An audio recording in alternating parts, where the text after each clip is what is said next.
qualquer pessoa? E um médico que vê a situação desesperada de um paciente? Acabar com esse sofrimento seria um crime ou ato de compaixão?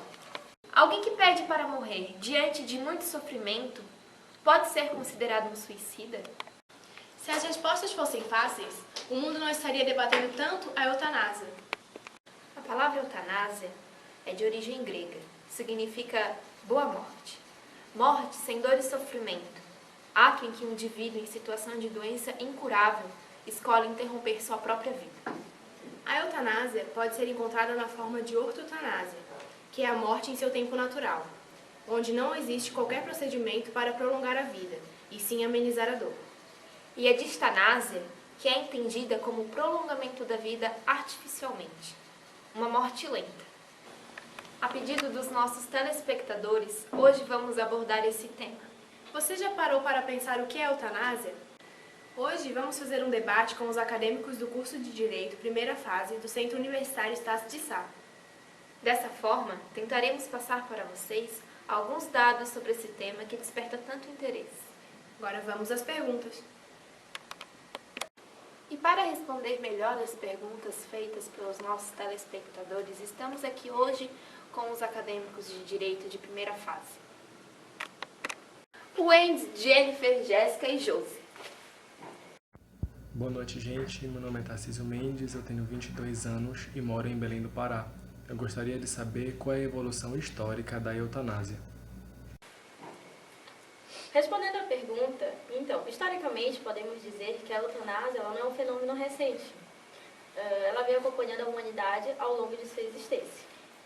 Os valores sociais, culturais e religiosos envolvidos na questão da eutanásia apareceu em primeiro plano na Grécia Antiga. E na Grécia Antiga, era muito frequente a prática? Como funcionava? Sim, era bem frequente a prática e diversos cidadãos que estavam cansados da carga do Estado ou da sua própria existência iam até o magistrado e relatavam as razões por que queriam praticar a eutanásia e se o juiz entendesse que era suficiente, ele autorizava.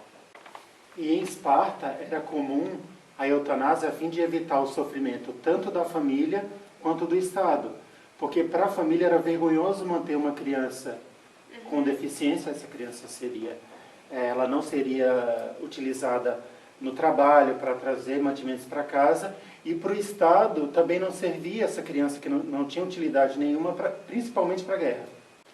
Na Idade Média, em razão de inúmeras epidemias e pestes, era comum a prática da eutanásia.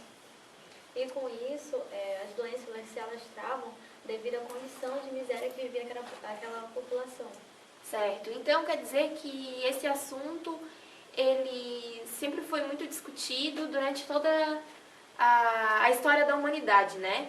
E a Igreja Católica, como é que ela se posiciona em relação à eutanásia? Então, a Igreja Católica, ela se posiciona de forma contrária, entendeu? À eutanásia, por ser contra a lei de Deus.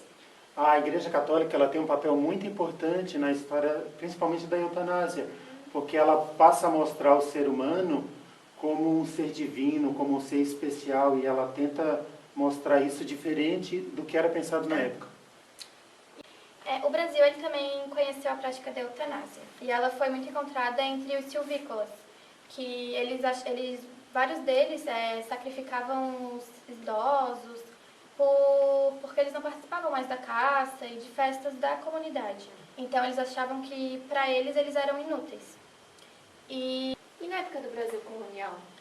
Bom, na época do Brasil colonial, em razão da tuberculose, a prática da eutanásia foi muito usada, porque até então ela não tinha cura.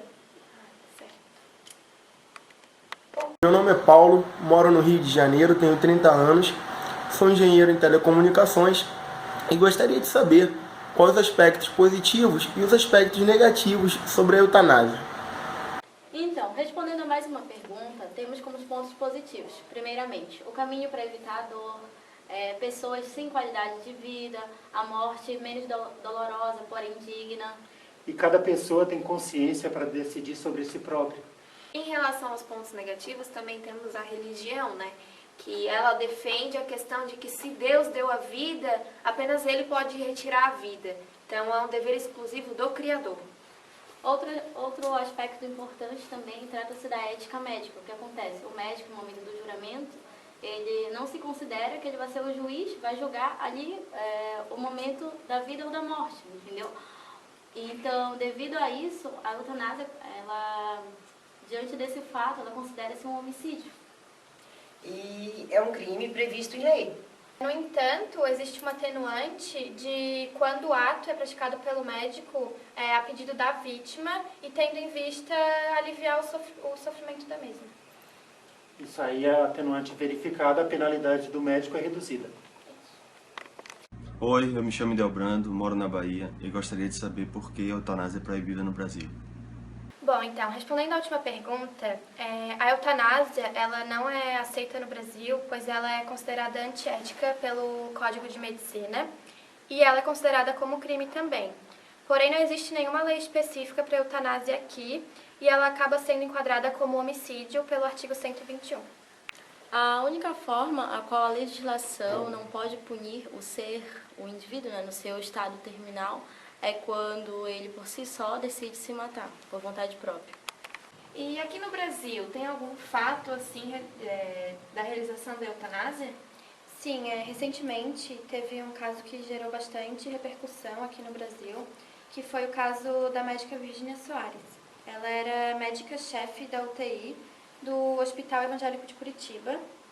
E ela foi acusada de praticar eutanásia em pacientes em estado grave desde 2006, quando ela começou a chefiar o departamento. E, segundo a polícia, ela antecipava o óbito, principalmente dos pacientes que eram do Sistema Único de Saúde.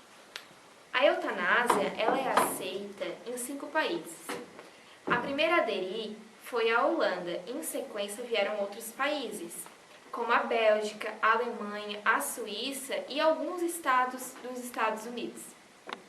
E para que ocorra a eutanásia, existem regras que variam de países para países, mas a maioria das legislações exigem que, além da confirmação do caso ser irreversível, um documento deve ser assinado pelo paciente como prova de que o mesmo está sofrendo com dores muito fortes e que cada caso deve ser analisado por uma comissão de médicos, juízes e psicólogos. Why does my heart feel so bad? Why does my soul feel so bad? Why does my heart feel so bad? Why does my soul feel so bad? Why does my heart feel so bad? Why does my soul Estamos chegando ao final de mais uma edição do jornal e gostaríamos de agradecer a participação de todos os nossos telespectadores com suas perguntas e a presença dos nossos convidados. Boa noite. Boa noite.